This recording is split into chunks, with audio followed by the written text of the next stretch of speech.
오늘이 9월 24일입니다.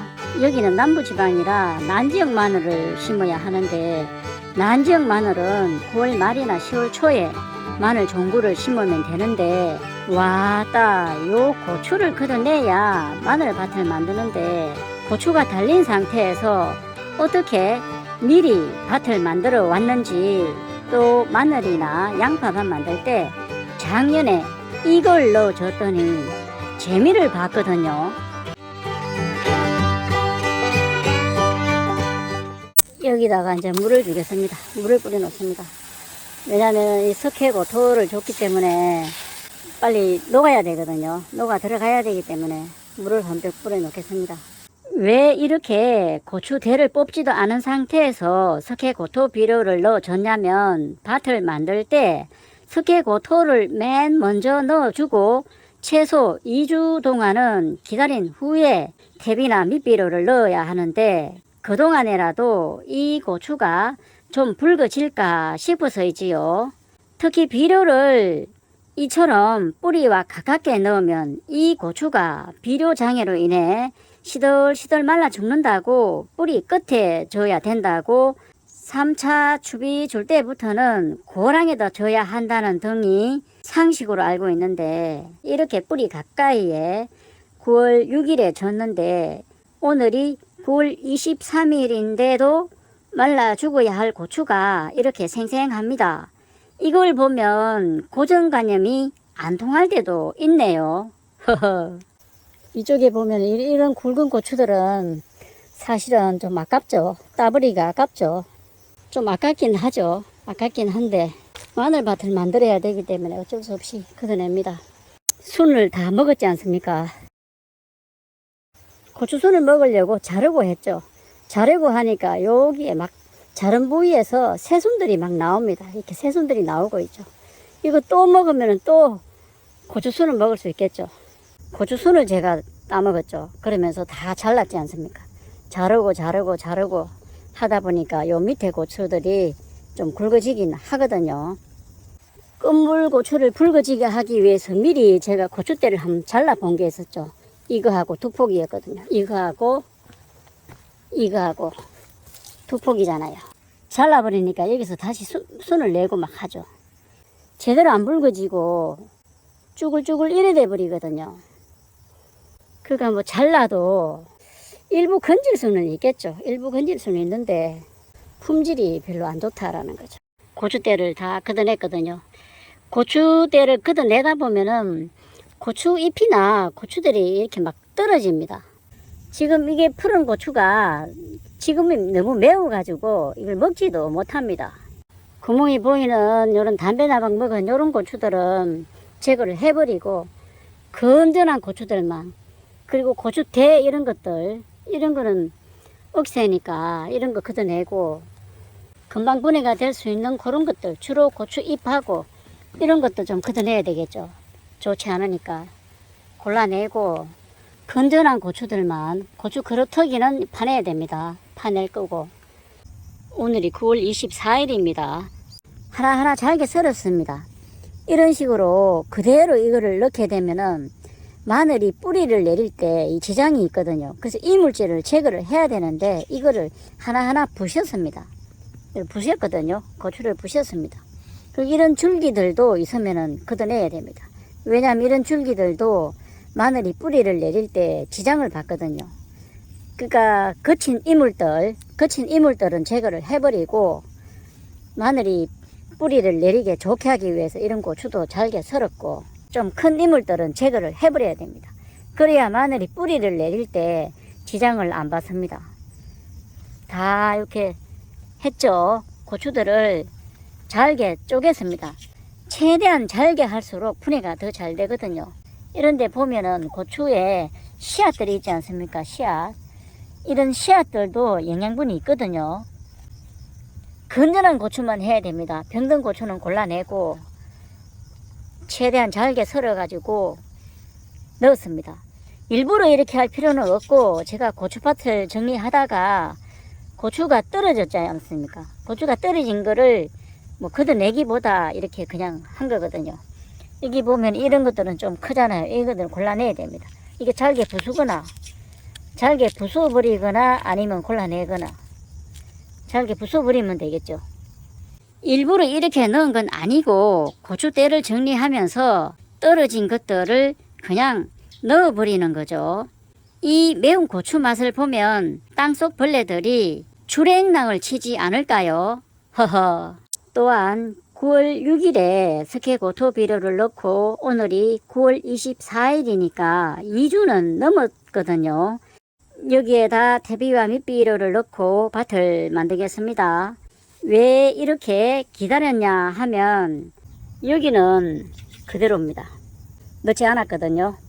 여기는 그대로 할 거고, 스케는 칼슘 비료인데 칼슘이라 알칼리 비료이고, 칼슘 비료와 밑비료인 복합 비료나 퇴비를 함께 넣으면, 특히 질소와 닿으면 갑자기 산도가 7.5 이상으로 올라가서 질소는 암모니아 가스가 되어서 공중으로 날아가 버리고, 인산과 닿으면 인산 고정이 일어나서 복합 비료의 다량 성분은 질소, 인산, 칼리인데 질소와 인산을 넣어준 효과는 없고 낭비만 되어버리기 때문에 스케고토를 맨 먼저 넣고 최소 2주는 기다려야 하기 때문에 그렇습니다.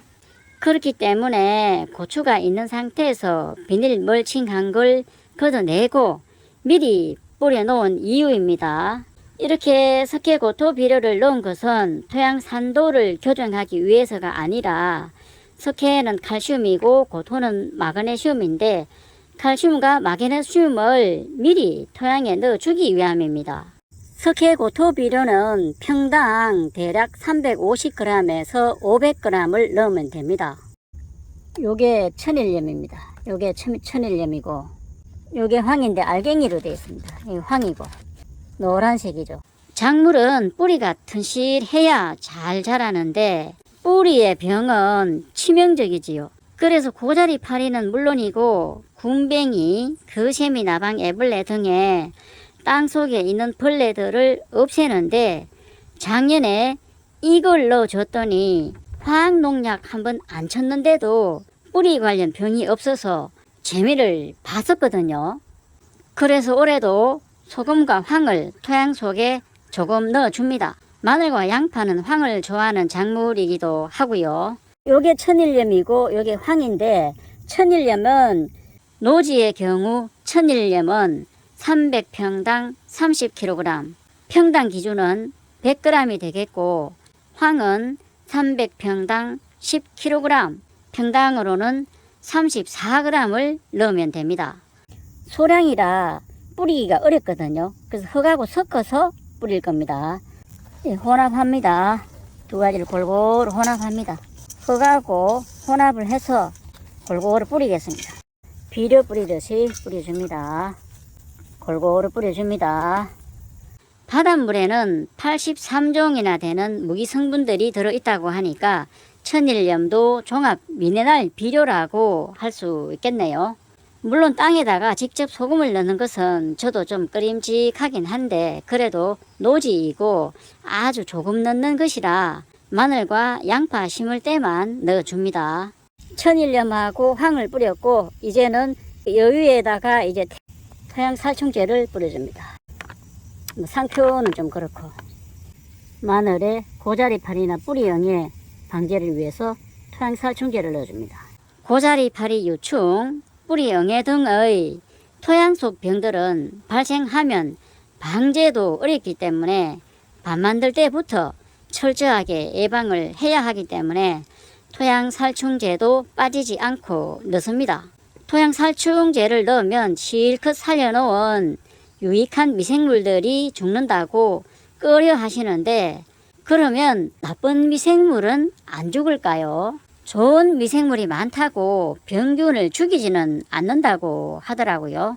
다만 유익균들의 점유율을 높여서 나쁜 균들의 활동을 억제하는 효과는 있다고 하는데, 예를 들면 고자리파리나 뿌리영해의 유충들이 뿌리를 갉아먹어버리면 끝인데, 유익한 미생물이 있으면 뭐 하겠냐는 생각이 드네요. 농업기술센터에서 주는 미생물을 넣어 줄 겁니다. 토양살충제도 사용하고 하는 이런 모순되지만 나쁜 미생물이나 좋은 미생물 다 죽이고 난 다음에 유익한 미생물들을 정식하는 것이지요. 지금 넣는 퇴비나 복합비료도 미생물이 분해를 하거든요. 토양살충제 뿌려놨고 이제 이 복합비료를 넣습니다. 원해용 복합비료거든요. 복합비료를 뿌립니다. 포대에 들어있는 12 기준을 따라서 시비를 하면 됩니다.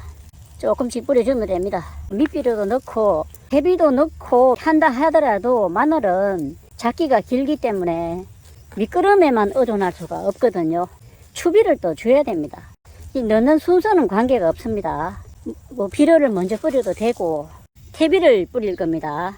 냄새가 나지 않고 발효가 잘 되어 있는 이런 포대 퇴비를 사용해야 되거든요. 12 기준은 12량 아닙니까? 마늘, 고추, 감자, 양파 요만큼 넣으라고 해놨습니다.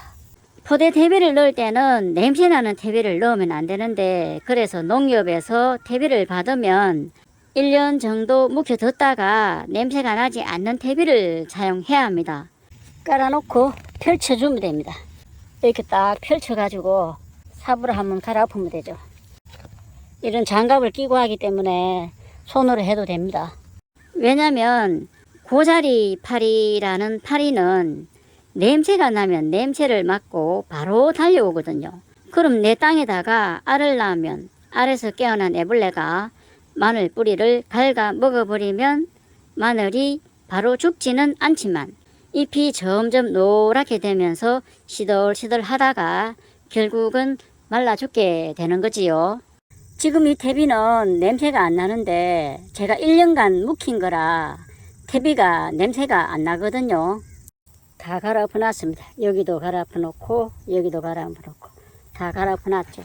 요렇게 해놓고 마늘 종구 심기 전에 비닐 멀칭을 할 건데 비닐 멀칭을 하기 전에 비가 한번 와주면 좋은데 만약에 비가 오지 않으면은 물을 한번 뿌려줘야 됩니다. 비닐 멀칭을 할 시점에 토양의 수분 상태는 이렇게 주먹을 쥐어 보고 흙이 뭉쳐지죠. 뭉쳐졌다가 풀어지는 요 상태를 유지한 상태에서 비닐 멀칭을 해야 됩니다. 비닐 멀칭을 하기 전에 평평하게 이렇게 골아가지고 평평하게 골아서 멀칭을 할 겁니다. 지금은 이렇게 아무렇게나 그냥 놔놓습니다. 비료하고 퇴비를 뿌리기 때문에 가스도 좀 빠져나가게 하기 위해서 멀칭을 하지 않고 그대로 두거든요. 지금까지 마늘밭 만드는 과정을 살펴봤습니다. 감사합니다.